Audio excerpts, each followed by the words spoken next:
Papá, tu billete no está confirmado. No podrás viajar. ¿Cómo que no está confirmado? Mi hijo me miró a los ojos y me soltó esa frase con la misma frialdad con la que uno comenta el tiempo en un ascensor. Eran las 7 de la mañana en el aeropuerto Adolfo Suárez Madrid-Barajas un viernes de junio, y yo con mi maleta gris junto a los pies no entendía nada.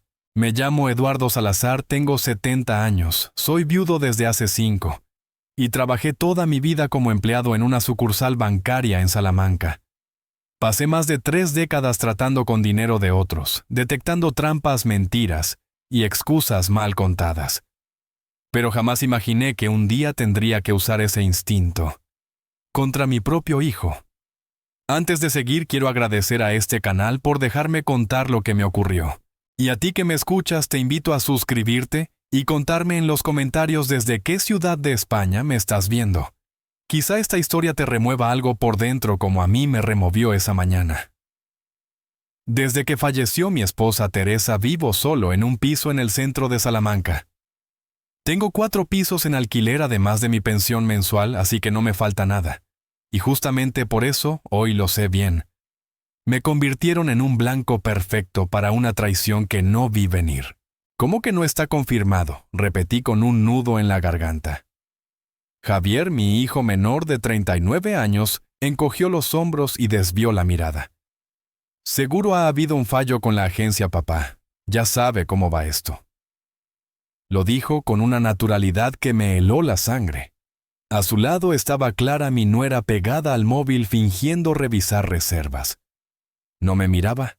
Vi cómo sus dedos temblaban al deslizar la pantalla. Mis nietos Pablo y Daniel, de 11 y 13 años, llevaban mochilas nuevas y sonreían emocionados por el viaje familiar que habíamos planeado juntos durante meses. ¿Y el abuelo no viene con nosotros?, preguntó Pablo, inocente. No, hijo, respondió Javier rápido sin dejarme abrir la boca. El abuelo tiene cosas que hacer, aquí nos alcanzará después, ¿verdad, papá? Sentí como la rabia me subía por el pecho. Él mismo me había dicho que yo merecía volar en primera clase, que lo había ganado con años de esfuerzo. Ese billete había costado más de 3.500 euros. Y ahora, simplemente no existía. El aeropuerto rugía de actividad, maletas, rodando familias, corriendo olor a café recién hecho. Pero yo solo veía el rostro de mi hijo buscando algún gesto que me dijera que todo era un malentendido. Javier, muéstrame la confirmación del billete, le dije extendiendo la mano. Entonces lo vi. Ese gesto que tantas veces reconocí en clientes que mentían en el banco, mirada esquiva, respiración medida, manos nerviosas. Y en ese instante supe que no era un error. Su sonrisa no era cálida sino calculada. Ah, precisamente, papá, dijo Javier. Clara encontró una promoción para ir a Dubái, un paquete familiar de lujo. Queremos que venga con nosotros. Dubái. Un destino que jamás había considerado. La idea me emocionó de inmediato. Sentí que después de años de silencio alguien volvía a incluirme en sus planes. Sería maravilloso, hijo. ¿Cuánto cuesta?, pregunté. Javier fingió preocupación, pero tenía la respuesta ensayada. Es caro, papá. Por eso vine a hablar primero. El paquete completo ronda los 3.500 euros. Primera clase, hoteles de 5 estrellas, tours, todo incluido. Era una suma fuerte pero no imposible para mí, y la ilusión de convivir con mis nietos me cegó. Si es para estar con la familia, vale cada céntimo, respondí. Sus ojos brillaron. En ese momento lo confundí con alegría. Hoy sé que era codicia.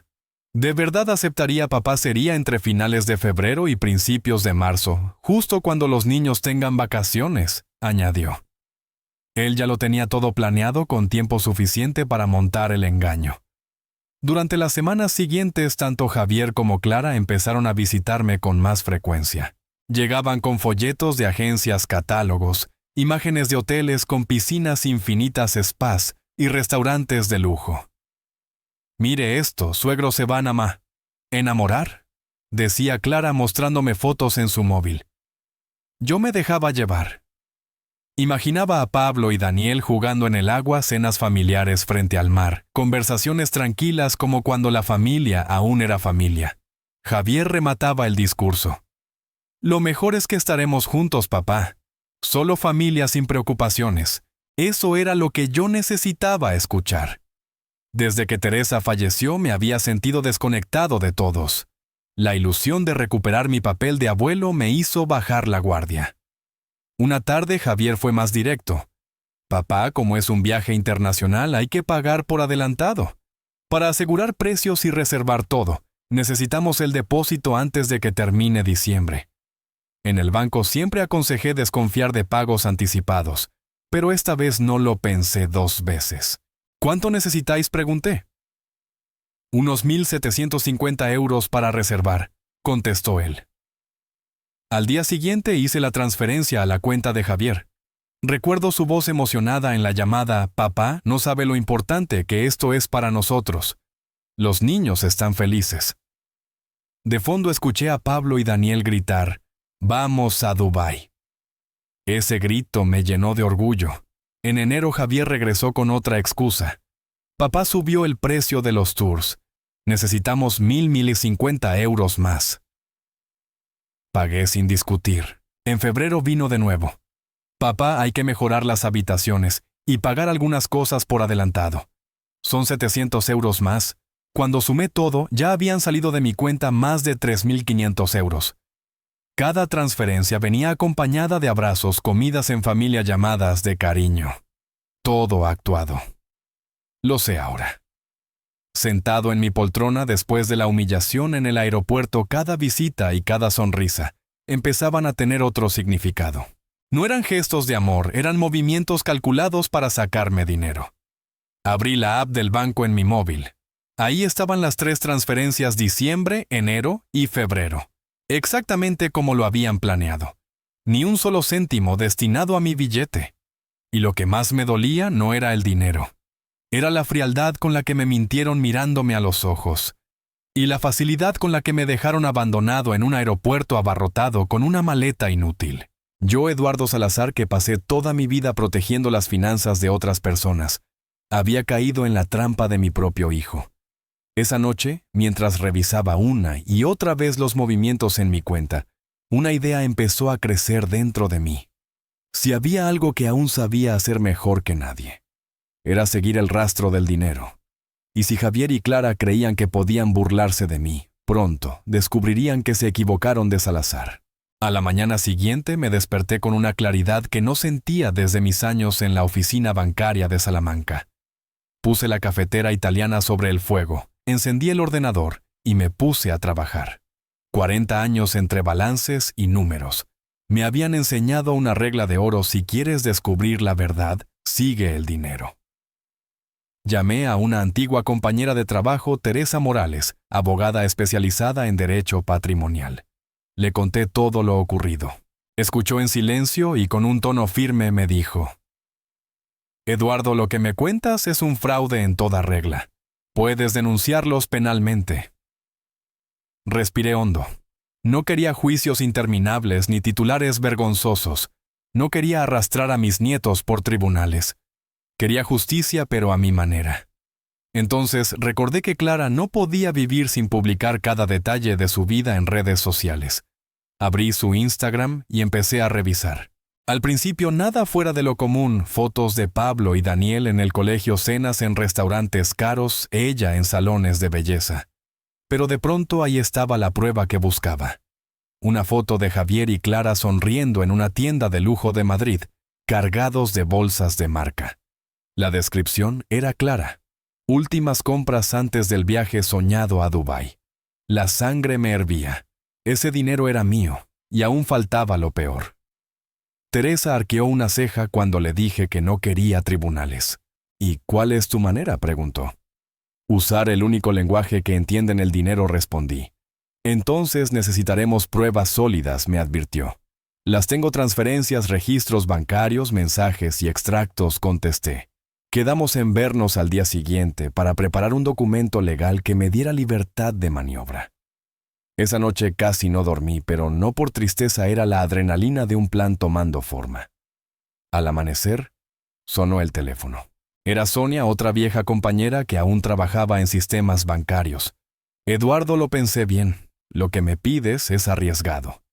Pero lo haré. Dame los datos de Javier. Con su ayuda confirmé lo que ya sospechaba: ni un solo euro de mis transferencias había ido a reservas ni vuelos. Todo había acabado en deudas, compras de lujo, y lo peor, una entrada para un piso en Madrid a nombre de Javier y Clara. Imprimí todos los documentos y los guardé en una carpeta. Por primera vez en semanas, sentí que recuperaba el control. Al mediodía, Teresa llegó a mi casa en Salamanca. Le enseñé todo: extractos bancarios, capturas de pantalla, comprobantes de transferencias.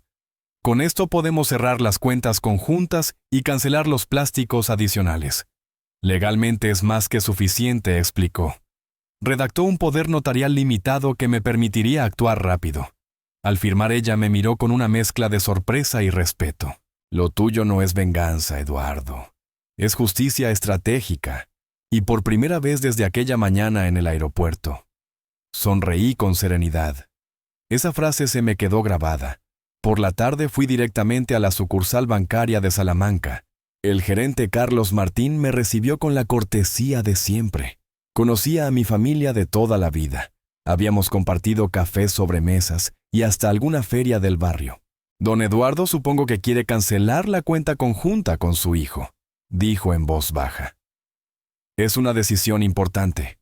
Lo miré fijo a los ojos. Carlos. Imagine que uno de sus hijos le roba más de 3.500 euros. ¿Qué haría usted? No necesitó más explicación. Procedimos sin rodeos. Los plásticos de Clara fueron cancelados. La cuenta conjunta cerrada, y los pocos cientos que quedaban fueron transferidos a mi cuenta personal. Cuando salí del banco sentí como si me hubiera quitado una losa de encima. Era apenas el primer paso, pero un paso firme. Esa noche me preparé una cena sencilla: pasta con salsa de tomate, la receta favorita de Teresa, mi esposa fallecida. Abrí una botella de vino tinto que llevaba guardando años. Brindé solo, pero no me sentí solo. Por primera vez en mucho tiempo sabía exactamente qué debía hacer. Antes de dormir, entré otra vez al Instagram de Clara. Ahí estaba celebrando desde el Aeropuerto Internacional de Dubái, con Javier y los niños. Gracias a Dios por esta oportunidad. Rumbo a Dubái, había escrito. Leí los comentarios de felicitaciones y las preguntas sobre cómo habían costeado el viaje. Su respuesta estándar. Dios provee. Sonreí con amargura. No era Dios. Era Eduardo Salazar. Y Eduardo Salazar estaba a punto de cobrar la factura. A la mañana siguiente me desperté temprano sin despertador. Preparé un café bien cargado y me senté en mi butaca con el móvil a un lado. Calculé la diferencia horaria. En Dubái, eran las 10:30 de la mañana, justo la hora del check-in en el hotel.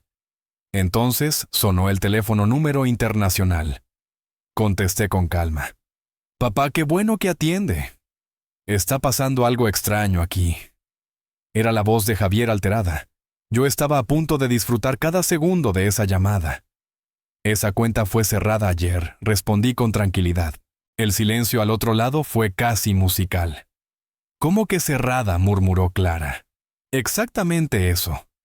La cerré en cuanto descubrí en qué usaron mi dinero. Podía escuchar voces de fondo, discusiones, el caos de un lobby internacional. Javier arrebató el teléfono. Papá, déjeme explicarle. No hay nada que explicar, Javier. Ustedes me robaron más de 3.500 euros. Me humillaron en el aeropuerto y encima se burlaron de mí. Cuando regresemos podemos arreglar esto. Arreglar solo tiene un camino: devolver mi dinero y pedir perdón. Papá, por favor, los niños están aquí, ellos no tienen la culpa. Ahí me tocó un punto sensible. Pablo y Daniel eran inocentes, pero eso no cambiaba nada. Tú y Clara creasteis este desastre. Ahora vosotros lo resolvéis. Colgué con la mano firme, no temblaba de nerviosismo, sino de pura adrenalina. El teléfono sonó una y otra vez, hasta 15 veces en pocos minutos. Después llegaron mensajes de WhatsApp. Papá, por favor, conteste. Estamos desesperados. Los niños preguntan qué pasa. Leí cada uno con calma, pero no respondí. A las 9 de la mañana recibí una llamada inesperada. Señor Salazar, habla Diego del hotel en Dubái. Su familia lleva 3 horas en el vestíbulo sin poder resolver el pago. ¿Podría ayudarles? Respiré profundamente. Señor, ellos son adultos responsables de sus deudas. Yo no tengo ninguna obligación. Y colgué con la serenidad de quien recupera el control de su vida. Señor, hay 2 menores, dijo el recepcionista con tono nervioso. Los menores tienen padres. Ellos son los responsables, ¿no yo? Respondí con calma antes de colgar otra vez. Esa misma mañana, mientras disfrutaba un café en la tranquilidad de mi piso en Salamanca, ellos vivían su primera gran humillación. Y aquello no era más que el inicio. Por la tarde, recibí la llamada que tanto esperaba. Era Teresa Morales, mi abogada. ¿Eduardo? ¿Ha visto las noticias?, preguntó. ¿Qué noticias?, respondí extrañado. Su hijo está en tendencias en Twitter. Me quedé helado. Teresa me explicó que alguien había grabado a la familia española varada en un hotel de Dubái, incapaz de pagar la estancia. El vídeo se había vuelto viral en cuestión de horas. Clara, siempre tan obsesionada con las redes sociales, ahora era protagonista de lo que más temía, el ridículo público. La justicia a veces tiene un sentido del humor exquisito. Al día siguiente mi móvil explotó con notificaciones. No solo eran llamadas de Dubái, también periodistas vecinos y conocidos que no veía hacía años. La historia estaba en todas partes. Programas matutinos hablaban de familia española pasa vergüenza en Dubái. En televisión los vi siendo escoltados por personal de seguridad incapaces de dar explicaciones coherentes. Al mediodía sonó el telefonillo. Papá, soy Alejandro. Escuché una voz que no oía desde hacía meses. Mi hijo mayor, médico en Madrid, subió al piso con ojeras profundas. Papá, ¿qué está pasando? Javier me llamó desesperado. Vi los vídeos. ¿Es cierto todo esto? Lo invité a pasar, le serví un café fuerte y le conté cada detalle, las transferencias, las pruebas, la cancelación de la cuenta. Escuchó en silencio, primero preocupado, luego incrédulo, finalmente furioso. ¿Papá? ¿De verdad hicieron eso? Te robaron, sí, Alejandro. Y ahora enfrentan las consecuencias. Bajó la mirada. Nunca me gustó Clara, pero nunca imaginé que llegarían tan lejos. Los niños no tienen culpa, lo sé, le dije. Pero tampoco voy a permitir que me usen como cajero automático. Papá, ¿qué piensas hacer ahora? Ya lo estoy haciendo, hijo. Ellos apenas lo están descubriendo. Alejandro asintió en silencio. Antes de irse lanzó una pregunta que me atravesó como una flecha, papá. ¿Por qué nunca me dijiste que te sentías solo? Yo habría viajado contigo. Suspiré. No quería incomodarte, hijo. Tienes tu vida, tu trabajo, tu esposa. No hubiera sido una incomodidad. El que se alejó fui yo. Por primera vez en años vi en sus ojos una posibilidad real de reencuentro. Aunque la traición de Javier me dolía como nada en la vida en ese instante, comprendí que algo bueno podía salir de todo este desastre. Alejandro, hazme un favor, le pedí. Claro, papá. Dile a tu hermano que si quiere hablar conmigo, venga solo sin Clara. ¿Estás seguro? Están desesperados. Completamente seguro. Quien juega con fuego debe estar dispuesto a quemarse. Cuando Alejandro salió, me quedé pensando en sus palabras. Quizá esta tormenta estaba abriendo la puerta a una reconciliación inesperada. Entonces sonó el teléfono de nuevo. Esta vez no era Dubái. Era el consulado de España en Dubái. Contesté y una voz firme se presentó. Señor Salazar, habla José Antonio Méndez, cónsul. Estoy llamando respecto a la situación de sus familiares. Respiré hondo. Lo escucho, señor cónsul. Y supe que la siguiente jugada ya estaba sobre la mesa. Señor Salazar, su hijo y su nuera aseguran que fueron víctimas de un problema bancario y que no tienen recursos para cubrir sus gastos, dijo el cónsul con voz mesurada. Piden nuestra intervención. Contuve una risa amarga. Con todo respeto, señor Méndez, ellos no fueron víctimas de ningún fraude. Ellos montaron el fraude, y yo fui la víctima. Le resumí en pocos minutos lo ocurrido, las transferencias, la cancelación de mi billete, las pruebas de las conversaciones. El cónsul guardó silencio unos segundos antes de hablar. Entiendo, señor Salazar. Sin embargo, hay 2 menores involucrados, Pablo y Daniel. Eso complica la situación. Los niños son responsabilidad de sus padres. Yo no tengo obligación legal ni moral de rescatar a 2 adultos que me robaron. Comprendo su postura, respondió el cónsul. Lo que puedo hacer es orientarles sobre los procedimientos legales allí. Pero la asistencia financiera no es posible si no proviene de usted. No cuenten conmigo, señor Méndez. Ellos eligieron ese camino. Que asuman las consecuencias. La llamada terminó de forma cordial, pero me dejó pensativo. No era fácil decir no sabiendo que mis nietos estaban en medio. Pero si cedía el mensaje, sería claro, podían pisotearme y yo siempre correría a rescatarlos. Y eso no volvería a pasar. Horas después me llegó un vídeo viral por WhatsApp. Alguien en Dubái había grabado a Javier y Clara discutiendo con el personal de seguridad del hotel, mientras los niños esperaban exhaustos sentados en unas sillas. El título decía: Familia española pasa vergüenza en Dubái, al no poder pagar. La vergüenza pública que tanto temían ya se había desatado. Esa tarde recibí una visita inesperada. Mi hermana Rosa, que había viajado desde Valencia al ver las noticias, entró y me abrazó con fuerza. Eduardo, siempre supe que Clara era interesada, pero no imaginé que llegaría a tanto. Y Javier, qué dolor, susurró. Nos sentamos a conversar. Le conté cada detalle, desde la primera transferencia hasta la llamada del cónsul. Ella me escuchó con calma, como siempre había hecho. Hermano, hiciste lo correcto. Por primera vez en la vida, Javier tiene que entender que sus actos tienen consecuencias, dijo con serenidad. Sus palabras me dieron una paz inesperada. Pasaron los días, y la presión sobre ellos en Dubái se volvió insoportable. Los noticieros españoles y las redes estaban llenos de titulares: familia atrapada en el lobby de un hotel de Dubái. En los programas matutinos comentaban con dramatismo sin saber la historia real. Yo observaba aquellas transmisiones con una mezcla de tristeza por mis nietos y satisfacción porque la verdad poco a poco estaba saliendo a la luz. El tercer día recibí un audio de Javier en WhatsApp. Su voz estaba quebrada. Papá, sé que no hay justificación, pero por favor, cuando regresemos déjeme explicarle. No quiero perderlo para siempre. Lo escuché varias veces. Por primera vez no sonaba desesperado por dinero, sino verdaderamente arrepentido. Aún así no respondí. Mientras tanto mi vida comenzaba a reorganizarse. Volví a mi rutina: el gimnasio del edificio, caminatas por el parque de la Alamedilla, visitas a Rosa, que se había quedado unos días conmigo. Y algo nuevo. Los domingos comencé a recibir a Alejandro, mi hijo mayor, para almorzar. Después de años de distancia, por fin conversábamos como padre e hijo. Una semana después, la tormenta mediática empezó a disiparse.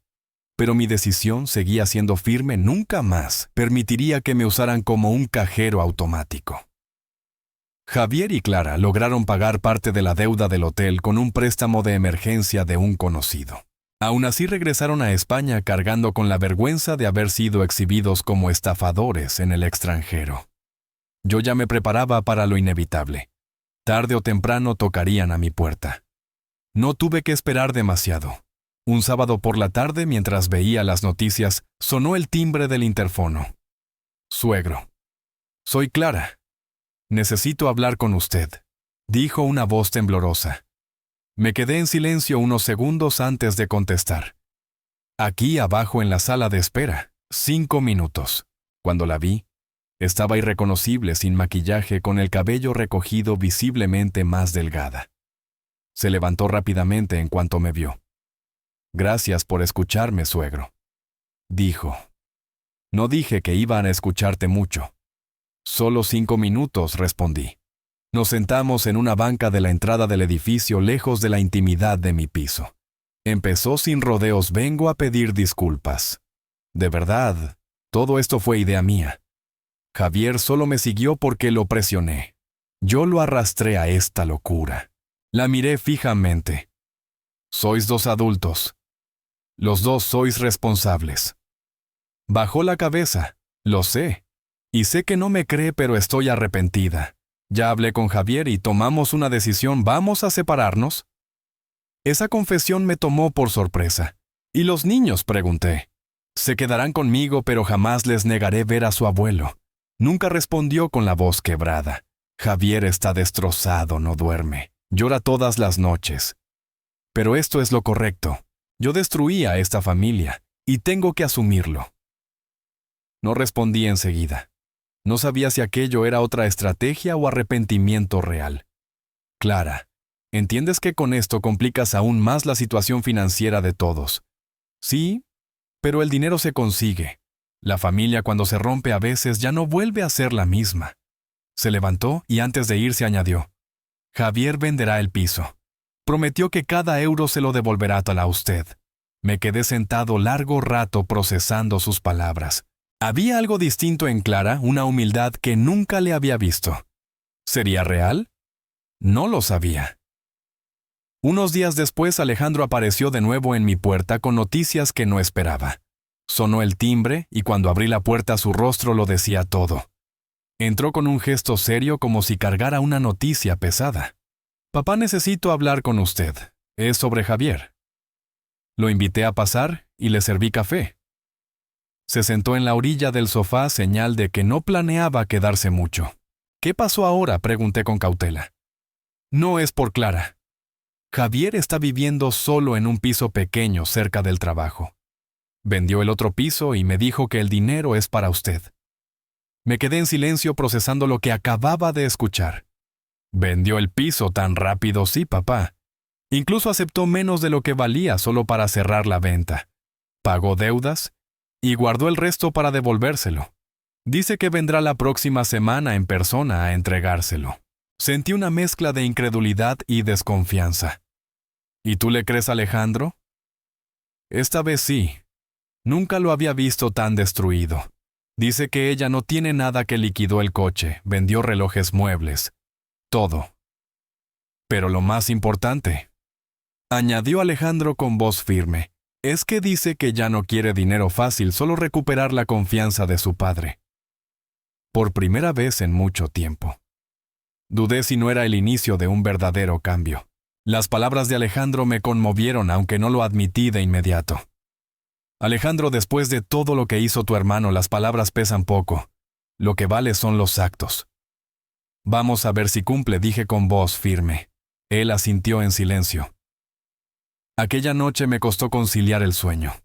Imaginaba a Javier vendiendo el piso, entregando papeles en la notaría, deshaciéndose de cosas que durante años presumió como trofeos.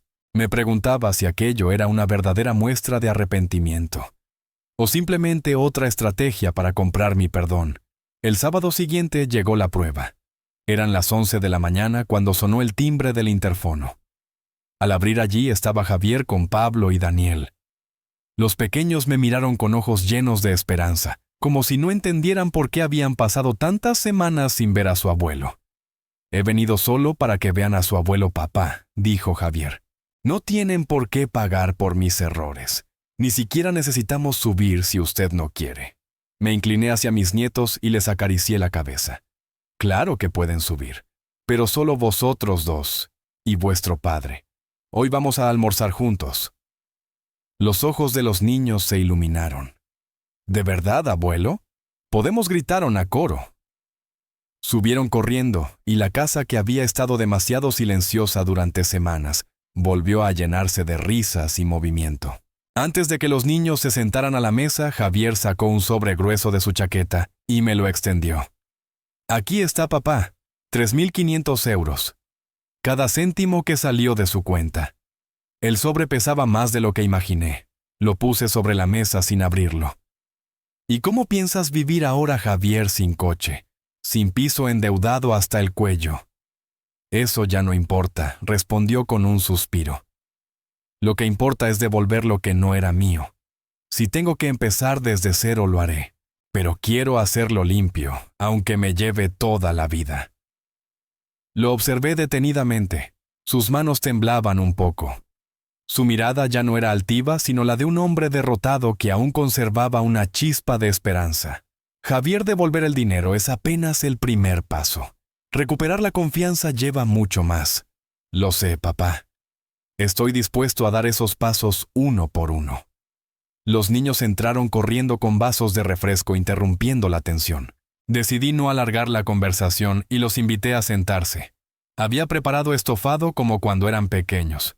Durante el almuerzo, Pablo y Daniel hablaron sin parar de la escuela de sus amigos y de lo que recordaban de Dubái. Abuelo, Dubái es bonito, pero fue triste que usted no viniera, dijo Daniel con inocencia. Sí, una familia no está completa si no estamos todos, añadió Pablo. Tragué saliva. Esas palabras simples me golpearon más que cualquier reproche. Miré a Javier. Él también bajó la cabeza avergonzado.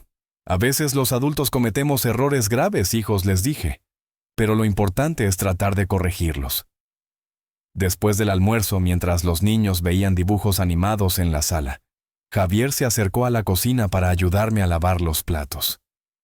En voz baja me preguntó papá, ¿qué necesito hacer para que vuelva a confiar en mí? Dejé el plato bajo el agua y lo miré a los ojos.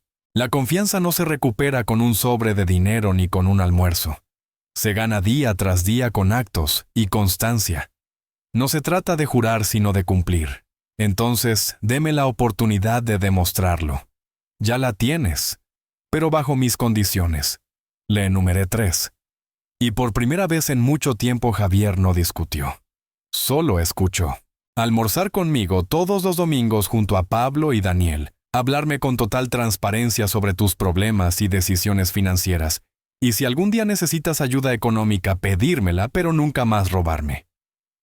Javier asintió con seriedad. Acepto, papá. Y le prometo que lo cumpliré. No me prometas nada, le respondí con calma. Demuéstralo. Los niños regresaron a la cocina riendo, preguntando si podían ir al cine conmigo la próxima semana. Miré a Javier, que no dudó en asentir. Claro que sí, si su padre está de acuerdo, dije sonriendo. Cuando se fueron esa tarde, la casa volvió al silencio. Pero esta vez no era un silencio amargo, sino uno lleno de posibilidades. Me quedé sentado en mi poltrona repasando toda la humillación, la rabia, la vergüenza pública. Y ahora, un atisbo de reconstrucción. No era perdón, aún tampoco reconciliación total. Pero era el inicio de un camino incierto, que por primera vez en meses, sentía que valía la pena intentar. El lunes siguiente, Javier me llamó temprano. «Papá, ¿puede acompañarme al banco? Quiero abrir 2 cuentas de ahorro para Pablo y Daniel. Quiero que usted sea cotitular para que tenga control de su dinero. Así tendrá la certeza de que nunca más voy a tocar lo que no es mío». Colgué en silencio, conmovido. Tal vez Alejandro tenía razón. Javier estaba intentando de verdad. Acepté la cita. En el banco lo vi llenar los formularios, depositar los primeros 50 euros en cada cuenta y entregarme la tarjeta de cotitular. Aquella acción pequeña pero simbólica me mostró que su arrepentimiento empezaba a convertirse en actos concretos. Al salir de la sucursal, Javier me miró y dijo con voz firme: «Papá, no sé si algún día voy a recuperar su confianza, pero voy a dedicar el resto de mi vida a intentarlo». Sus palabras resonaron en mí mientras caminábamos juntos hacia la calle. No era el final de la historia. Era apenas un nuevo capítulo. Los días siguientes transcurrieron con una calma extraña. Después de la visita al banco, noté que algo en Javier había cambiado. Ya no era el hombre arrogante que creía poder engañar a cualquiera. Era un hijo roto que intentaba recomponer lo que él mismo había destruido. El domingo llegó, y como habíamos acordado, apareció puntual a las 11 de la mañana con Pablo y Daniel. Traían pan dulce de la panadería de la esquina, una costumbre que su madre tenía cuando los nietos eran pequeños. La casa volvió a llenarse de aroma a café recién hecho y risas infantiles. Durante el almuerzo, Daniel soltó una frase que me estremeció, abuelo. Ya perdonó al papá. Javier se quedó inmóvil con el tenedor a medio camino. Respiré hondo. Mateo, el perdón no es como encender y apagar un interruptor. El perdón es un camino, y tu padre apenas empieza a recorrerlo.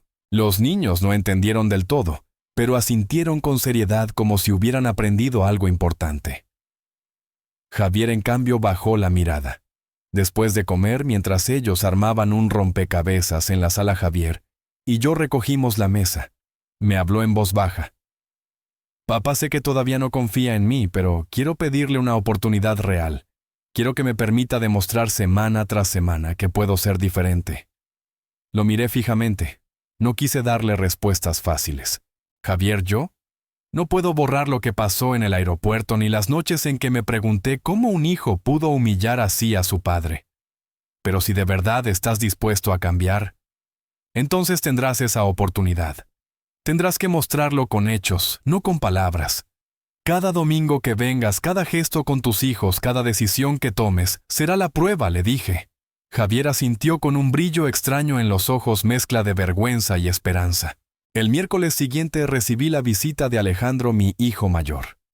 Llegó temprano con una actitud distinta a la de siempre, más cercana. «Papá, ¿cómo estuvo el almuerzo con Javier?», preguntó mientras dejaba su abrigo en el perchero. «Mejor de lo que esperaba», respondí. «No es un hombre nuevo, pero está intentando». «¿Tú qué piensas?», añadí. «Creo que lo está tomando en serio», contestó Alejandro. Me dijo que no duerme tranquilo desde todo lo que pasó, y que lo único que quiere es recuperar su lugar en la familia. Me quedé pensativo. Alejandro continuó. «Papá, ¿se da cuenta de lo que hizo? Podría haberlo apartado de su vida para siempre, y nadie lo habría juzgado. Pero usted decidió enseñarle una lección distinta. Le mostró consecuencias, sí, pero también le abrió una puerta. Eso no lo hace cualquiera». Sus palabras me hicieron reflexionar. Quizá tenía razón. Lo fácil habría sido romper los lazos, pero no quería convertirme en un viejo amargado cargado de rencor. El viernes recibí una llamada inesperada de Teresa Morales, mi abogada. Eduardo se ha corrido la voz. Su historia está circulando en una universidad de derecho. La están usando como ejemplo de cómo resolver conflictos familiares sin llegar a tribunales. Me quedé en silencio unos segundos. ¿De verdad yo? ¿Un ejemplo?, pregunté sorprendido. Sí, muchos alumnos discuten su caso y la manera en que manejó la situación. Dicen que es un modelo de justicia restaurativa, respondió Teresa. Colgué el teléfono y me quedé mirando por la ventana. ¿Quién iba a decir que lo que empezó como una humillación en un aeropuerto terminaría convirtiéndose en una lección para otros? Ese fin de semana llegó de nuevo el almuerzo del domingo. Javier llegó más tranquilo que las veces anteriores. Trajo carne para asar y mientras cocinábamos juntos me dijo, «Papá, quiero empezar a reconstruir mi vida, aunque sea desde abajo. Estoy buscando un segundo empleo en las noches. No quiero que Pablo y Daniel vivan con la vergüenza de lo que hice». Lo escuché en silencio, observando cómo daba vuelta a la carne en la sartén. No era el Javier altanero de antes, sino un hombre cansado pero decidido a cambiar. Durante la comida Daniel me preguntó con inocencia, «Abuelo, ¿vamos a viajar algún día todos juntos?». La pregunta me golpeó directo al corazón. No quise dar una respuesta inmediata. Tal vez algún día, hijo, pero será un viaje de verdad. Uno en el que todos vayamos porque queremos estar juntos, no por interés ni por engaños. Los niños sonrieron satisfechos con la idea. Javier tragó saliva sabiendo exactamente a qué me refería. Cuando se fueron esa tarde me quedé en la sala en silencio recordando las palabras de Rosa, mi hermana Beto. La venganza amarga, la justicia enseña. Tenía razón. Yo había elegido enseñar aunque el camino fuera más largo y doloroso. Esa noche, antes de dormir, revisé las libretas de ahorro de mis nietos. Ver esos pequeños depósitos me dio esperanza. No era mucho dinero, pero simbolizaba un compromiso real. Me di cuenta de que no solo Javier estaba cambiando. Yo también. Ya no me consumía la rabia como al principio. Sentía que había recuperado el control de mi vida sin necesidad de destruir a nadie. El lunes siguiente, muy temprano, recibí un mensaje inesperado de Clara, y supe que otra pieza de esta historia estaba a punto de moverse. El mensaje decía: «Don Eduardo, gracias por no apartar a mis hijos de su vida. No estoy lista para hablar cara a cara, pero quería expresarle mi gratitud. Me quedé mirando la pantalla unos segundos antes de responder. Clara, los nietos no tienen la culpa. Ellos siempre tendrán un lugar conmigo. Al enviar el mensaje sentí un peso menos sobre los hombros. Quizá el perdón completo aún estaba lejos, pero al menos el rencor ya no dictaba cada uno de mis pasos. Me acomodé en mi sillón, el mismo en el que semanas atrás había planeado mi venganza, y pensé a veces la justicia verdadera no está en los tribunales, sino en la mesa del comedor entre platos compartidos y conversaciones difíciles. El domingo siguiente me levanté más temprano que de costumbre. Tenía una mezcla de nervios y entusiasmo que no sentía desde hacía años. Preparé el desayuno con calma, puse la mesa con esmero y hasta compré refresco y postre para cuando llegaran mis nietos. Quería que ese día fuera especial. A las 11 en punto escuché el timbre. Esta vez Javier subió primero solo. Llevaba un sobre en la mano y su expresión era solemne. «Papá, antes de que los niños suban quiero darle esto», dijo. Me extendió el sobre. Al abrirlo, encontré recibos comprobantes y un fajo de billetes. Aquí está todo 3.500 euros. Cada céntimo que salió de su cuenta ya está de vuelta con usted. Lo miré sorprendido. ¿Y cómo lo lograste tan rápido? Vendí el coche. Liquidé mis pocos ahorros, pedí préstamos. Incluso vendí mi anillo de matrimonio. Hice lo que fuera necesario. Ahora empiezo de cero pero limpio. Guardé el sobre en un cajón del aparador.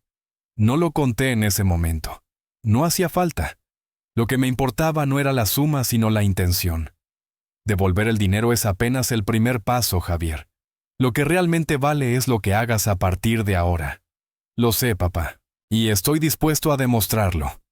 Lo invité a llamar a Pablo y Daniel. Cuando entraron, la casa volvió a llenarse de risas. Pablo corrió a abrazarme y Daniel preguntó curioso: «¿Abuelo? ¿Por qué ya no venimos tanto a su casa como antes?» Me quedé en silencio unos segundos buscando una respuesta adecuada. Porque a veces los adultos cometemos errores, hijo, pero lo importante es que estamos tratando de arreglarlos. Los dos asintieron con seriedad, aunque claramente no comprendían todo. La inocencia de los niños es un refugio que uno quisiera no romper jamás. Almorzamos juntos, y durante la comida los pequeños comenzaron a contar historias de la escuela de sus amigos, y hasta de la experiencia en Dubái. «Abuelo, fue bonito, pero se sentía raro sin usted», dijo Pablo. «Sí, viajar en familia es cuando todos están juntos», agregó Daniel con naturalidad. Esas palabras me atravesaron el pecho como cuchillos dulces y dolorosos a la vez. Miré a Javier, que no se atrevía a levantar la vista del plato. Después del almuerzo, mientras los niños veían dibujos animados en la sala, Javier y yo nos quedamos lavando los platos. Fue ahí cuando me miró con una sinceridad distinta. «Papá, ¿qué tengo que hacer para que usted confíe en mí otra vez?», respiré hondo. Javier. La confianza no se recupera con un sobre lleno de dinero ni con una visita los domingos. Se reconstruye día a día con actos y constancia. Y por primera vez Javier no se defendió. Solo asintió en silencio. Actos con coherencia. «No es cuestión de jurar, sino de cumplir», le dije mirándolo fijamente. «Entonces deme la oportunidad», respondió Javier con voz firme. «La tienes, pero bajo mis condiciones», contesté. Le expliqué mis 3 reglas. 1. Venir cada domingo a almorzar conmigo y con Pablo y Daniel. 2. Hablarme con total transparencia sobre sus problemas y decisiones financieras. 3. Si algún día necesita dinero, pedírmelo de frente. Jamás volver a tomar lo que no es suyo. Javier aceptó sin titubear. «Prometo cumplir cada una», dijo. «No me prometas nada, hazlo». Al despedirse, los niños me abrazaron fuerte. «Abuelo, ¿la próxima semana podemos ir al cine contigo?», preguntaron emocionados. «Oh, claro que sí, si vuestro padre está de acuerdo». Javier asintió sin dudar. «Por supuesto, será un honor». Cuando se fueron me quedé sentado en mi sillón pensando. El sobre con el dinero seguía guardado, pero lo más valioso no estaba en ese cajón. Eran las risas de mis nietos, el brillo en sus ojos al saber que podían contar conmigo, y la posibilidad de reconstruir algo que había parecido perdido. El lunes siguiente Javier me llamó temprano. «Papá, ¿puede acompañarme al banco? Quiero abrir cuentas de ahorro para Pablo y Daniel. Quiero que usted sea cotitular para que siempre tenga control». Acepté. Al verlo llenar los formularios y depositar los primeros 50 euros en cada cuenta, comprendí que no era solo un gesto simbólico, era un compromiso real. Esa misma semana recibí una llamada de Rosa, mi hermana. «Beto, me enteré de lo que pasó el domingo. Alejandro me lo contó. Me siento diferente, hermana. Como si después de tanta rabia por fin pudiera respirar. ¿Y confías en él de nuevo? Todavía no, pero estoy dispuesto a darle la oportunidad de demostrar que puede cambiar». Rosa guardó silencio un momento antes de responder. «Eso ya es mucho, Beto. No cualquiera lo hace después de una traición así». Sus palabras me acompañaron el resto del día. El viernes, mientras caminaba por el parque, recibí un mensaje inesperado de Clara don Eduardo. «Gracias por no apartar a mis hijos. No estoy lista para hablar frente a frente, pero quería agradecerle». Contesté breve. «Ellos siempre tendrán un lugar conmigo». Al enviar ese mensaje sentí que otra pieza del rompecabezas se acomodaba. No era perdón, no todavía, pero sí un paso hacia una convivencia menos tóxica. El domingo volvió a repetirse el ritual. Javier y los niños llegaron puntuales con pan dulce y sonrisas. Durante el almuerzo, Daniel soltó una frase inesperada. «Abuelo, cuando yo sea grande, quiero ser como usted». Me quedé congelado. ¿Y cómo es eso, Daniel? Una persona que los demás respetan. Esa palabra, respeto, resonó en mi mente. Pasé décadas creyendo que respeto era imponer autoridad, no dejarse engañar. Pero en ese instante, entendí que el respeto verdadero es mantener la dignidad incluso después de una traición. Cuando se fueron esa tarde, la casa volvió a quedar en silencio. Pero ya no era un silencio vacío. Era un silencio lleno de esperanza. Los días se convirtieron en rutina. Cada domingo sin falta Javier llegaba puntual con los niños. Yo preparaba el almuerzo, ellos traían pan dulce. Y poco a poco la casa volvió a llenarse de vida. Un martes, mientras caminaba por el parque de Salamanca, Alejandro me acompañó. Había aceptado mis invitaciones a ejercitarnos temprano. «Papá, me impresiona cómo está manejando todo esto». Yo no sé si habría tenido la misma paciencia, dijo, mientras seguíamos el ritmo. Y por primera vez en mucho tiempo me sentí en paz. «No es paciencia, hijo. Es experiencia. Uno aprende que la rabia pesa demasiado para cargarla toda la vida», le respondí mientras caminábamos por el parque de Salamanca. Alejandro se quedó pensativo y luego confesó. «Yo también me alejé demasiado de usted, papá. No lo robé ni lo humillé, pero lo abandoné en su soledad. Y eso también duele». Lo miré sorprendido. Nunca lo había escuchado hablar con tanta honestidad. «Hijo, lo importante no es el tiempo perdido, sino el que tenemos por delante.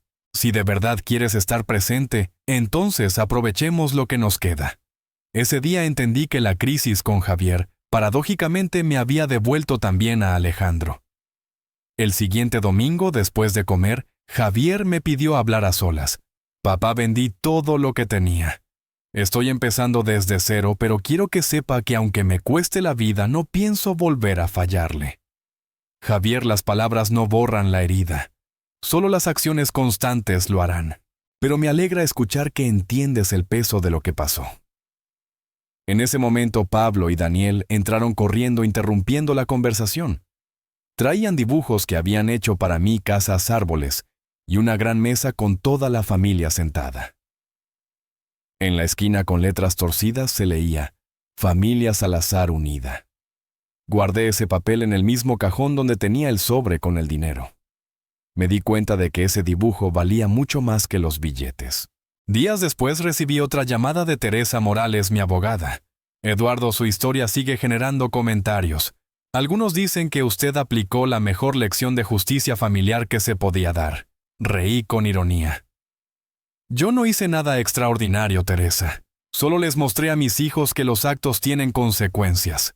Eso precisamente es extraordinario. Muchos en su lugar habrían elegido la venganza pura. Usted eligió enseñar.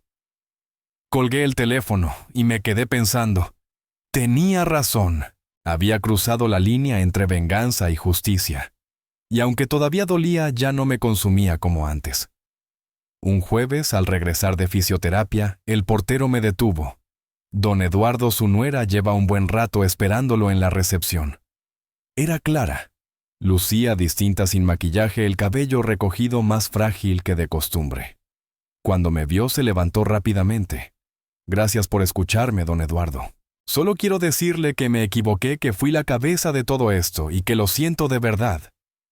La observé en silencio, buscando en sus ojos la falsedad que tantas veces vi. Esta vez no encontré cálculo, solo cansancio. Clara, lo que hicieron los dos fue grave. No hay excusa. Lo sé. Por eso me voy a separar de Javier. No quiero que siga eligiendo entre usted y yo. Además, necesito asumir mi parte. Esa confesión me tomó por sorpresa. ¿Estás dispuesta a criar a los niños? Sola pregunté. Sí, pero jamás les negaré ver a su abuelo. Ellos necesitan esa parte de la familia.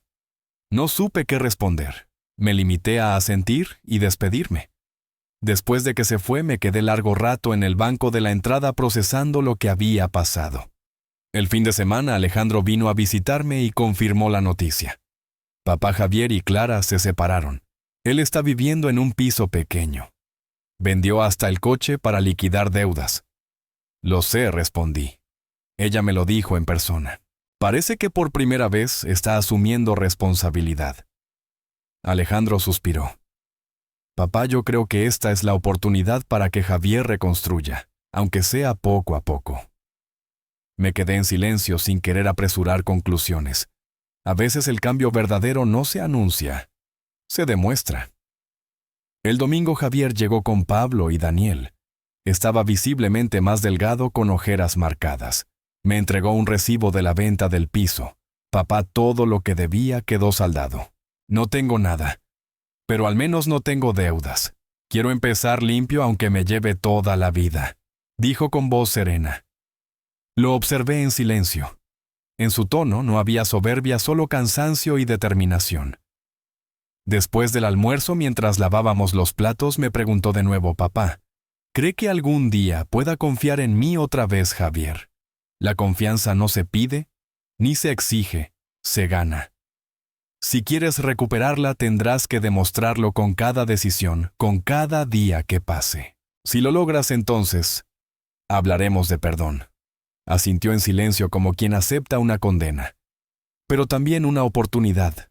Esa tarde, cuando se fueron, me quedé viendo por la ventana. Vi a mis nietos correr hacia el coche y a Javier seguirlos despacio, cabizbajo. Y pensé, quizás la justicia no es solo castigar, sino también dar la posibilidad de cambiar. Esa idea me acompañó hasta la noche. Me recosté en la poltrona y comprendí que de alguna manera mi familia estaba en ruinas, pero había una semilla de reconstrucción.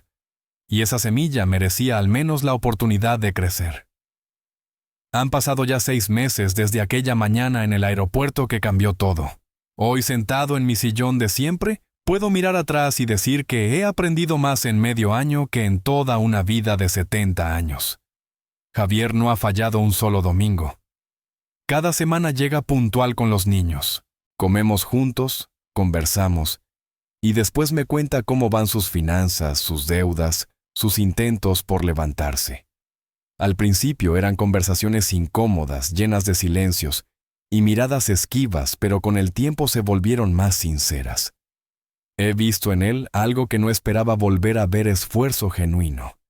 Las cuentas de ahorro de mis nietos ya tienen más de 600 euros cada una. Parece poco, pero para alguien que estaba en la ruina hace medio año significa muchísimo. Lo importante no es la cantidad, sino el hábito, la constancia y el ejemplo que ahora intenta darles. Con Alejandro también recuperé un lazo que creía perdido. Todos los martes y jueves caminamos por el parque de Salamanca. Hablamos de su trabajo como médico, de su esposa, de sus planes de tener hijos. Yo le hablo de su madre, de mis miedos de viejo, de lo que significa envejecer con dignidad. Nunca imaginé que esa rutina me daría tanta paz. Clara, por su parte, cumplió su palabra. Se separó de Javier y ahora vive con los niños en un piso pequeño. La veo de vez en cuando en los actos escolares. Nos saludamos con respeto. No somos amigos, tampoco enemigos. Tal vez eso sea lo más sano por ahora. Hace unas semanas me envió un mensaje. Gracias por mostrarme quién era realmente. Fue doloroso, pero necesario. Respondí. Espero que encuentres quién quieres ser. No es perdón completo, pero sí un inicio. Rosa, mi hermana, se mudó cerca de mi casa. Después de tantos años separados por la distancia, ahora nos vemos seguido. Ella insiste en que me he vuelto más sabio. Yo le respondo que no sé si es sabiduría o simplemente cansancio de cargar rencor, pero sé que tiene razón en algo. Ya no soy el mismo hombre que salió humillado del aeropuerto aquella mañana de junio. Ahora por fin vivo en paz. He aprendido que venganza y justicia no son lo mismo. La venganza busca que el otro sufra lo que tú sufriste. La justicia, en cambio, busca que el otro aprenda de su error y tenga la oportunidad de cambiar. Yo pude haber dejado que Javier y Clara se hundieran en Dubái, cortado todo lazo con ellos, y vivir con la satisfacción amarga de verlos derrotados. Pero habría perdido algo más valioso: la posibilidad de reconstruir, aunque fuera sobre ruinas. El dinero sigue guardado en una cuenta aparte. No lo he tocado. Mi pensión y las rentas me alcanzan para vivir bien. Estoy pensando usarlo cuando Pablo y Daniel cumplan 15 años. En un viaje familiar de verdad, de esos, en los que uno va porque quiere estar, no porque espera sacar provecho. A veces miro a Javier y veo al niño que me ayudaba en el jardín, al joven que me llamaba papá con orgullo. Otras veces veo al hombre que me robó y me humilló. Ambas versiones viven dentro de él, y yo estoy aprendiendo a aceptar que así es la vida. Nadie es solo bueno ni solo malo. Todos cargamos luces y sombras. El perdón, entendí, no significa olvidar. Significa recordar sin que la herida te envenene. Significa decidir que el futuro no tiene por qué ser igual al pasado. Algunos días me cuesta más que otros. Algunos días despierto enojado, resentido. Otros agradecido por tener otra oportunidad de ser padre y abuelo. Así es este camino irregular pero posible. Si algo quiero dejarle a quien escucha mi historia, es esto: cuando la familia te hiere, y en algún momento lo hará, tienes una elección. Puedes cargar la herida como un peso que te dobla, o puedes usarla como una lección que te fortalece. La decisión es tuya. Yo elegí no vivir con odio. Elegí construir puentes aunque estén llenos de cicatrices. Hoy, sentado aquí en mi sillón de siempre en Salamanca, puedo decir con certeza que fue la mejor decisión de mi vida. Mi nombre es Eduardo Salazar. Tengo 70 años. Y aunque fui traicionado por mi propio hijo, encontré la fuerza para transformar la traición en enseñanza, la humillación en justicia y el rencor en una oportunidad de reconstrucción. Javier ha cambiado. No es perfecto, nadie lo es, pero ha sido constante. Cada domingo llega puntual con Pablo y Daniel. Me habla de sus esfuerzos, de sus miedos, de sus errores. A veces nos reímos, otras hablamos en silencio. Y eso, para mí, ya es una forma de sanar. Con Alejandro, mi hijo mayor, recuperé un lazo que creía perdido. Con Rosa, mi hermana, he vuelto a compartir tardes tranquilas y charlas sin prisas. Y con Clara, aunque nunca volveremos a ser familia cercana, existe un respeto silencioso que también forma parte de la paz. ¿Y tú que me escuchas ahora? ¿Alguna vez te has sentido traicionado por alguien de tu propia familia? Cuéntamelo en los comentarios y dime desde qué ciudad me escuchas. Suscríbete para no perderte las próximas historias, porque aquí en Voces del Abuelo recordamos cada día que la familia, aunque imperfecta, puede enseñarnos las lecciones más grandes de la vida.